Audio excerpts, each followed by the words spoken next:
Hi, and thanks for logging on to the Daily DVAR Halacha and its brand new Halacha for it's for Friday, the 31st day of May, 26th day of IYAR. Here we go. We are getting near the end of our laws about the holiness of a shul and certain things that you're not allowed to do because of the holiness of a shul. We were on the topic of whether it's okay to have an apartment or rooms that people live in, sleep in, bathrooms, etc., above the shul. So there is leniency, and we had said that in yesterday's halacha, but I'm going to give you more opinions here. So for sure, if this situation applies to you, your shul, or you actually live upstairs from one, do discuss it with your rabbi, because here are some more things I'm going to tell you. The Rambam said strongly that no bathroom should ever be above an Aron Kodesh. The holy Aron, where the Torahs are kept, there should not in any way, shape, or form be a bathroom above that. That's what the Rambam said. Bedroom above a shul, there are a number of rabbis who don't like that situation either. The Taz, one of the famous poskim from hundreds of years ago, he calls it a danger.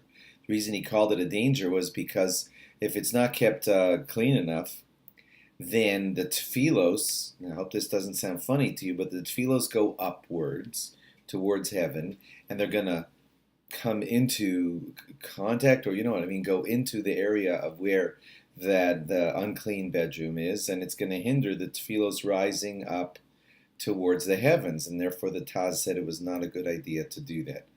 There are a lot of rabbis who reject that, the whole line of reasoning that it works that way, but that's what the Taz said. And it's good to think about what the Taz was saying, because it is known that the Taz lost some children during his own lifetime, and people wonder if that had anything to do with it, because he personally lived above a shul. So then, in other thoughts on the matter, many poskim say that if you are 2 or 3 floors above the shul, then it's no problems at all for you to be living there, and others are strict even in that case. If a shul has no one living upstairs, but in the upstairs portion of the shul there is a bathroom for the shul people, then all the rabbis are lenient about that, because they say, hey, that's servicing the needs of the shul. People need to go upstairs there to take care of their needs during shul. That's fine. If it's a Beis HaMedrash with somebody residing above, that's much, much, much more lenient, because it's not really a shul.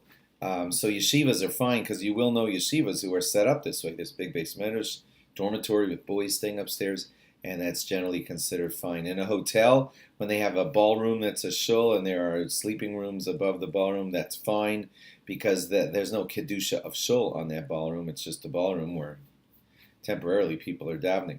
The catering hall above a shul, some are stringent about that. In nursing homes, by the way, often the shul could be on one floor and there could be beds of the patients above. Most of the poskim allow that. The reason you'll find leniency in this matter in general is because it's often difficult to do it any other way, and so the rabbis are often lenient on these matters. And that's what you're often going to find. There's probably a lot of you out there can think of times where you know that there's a shul in a basement and people live upstairs. So you will find leniency in this matter. Look, if it does apply to you, speak to your rabbi, whether you're in the shul that's below or whether you're in the apartment that has a shul below you. Speak to your rabbi, talk to him about it, and see how he guides you. Thanks for logging on. Have a great Shabbos. We'll probably start a new topic after Shabbos. Bye-bye.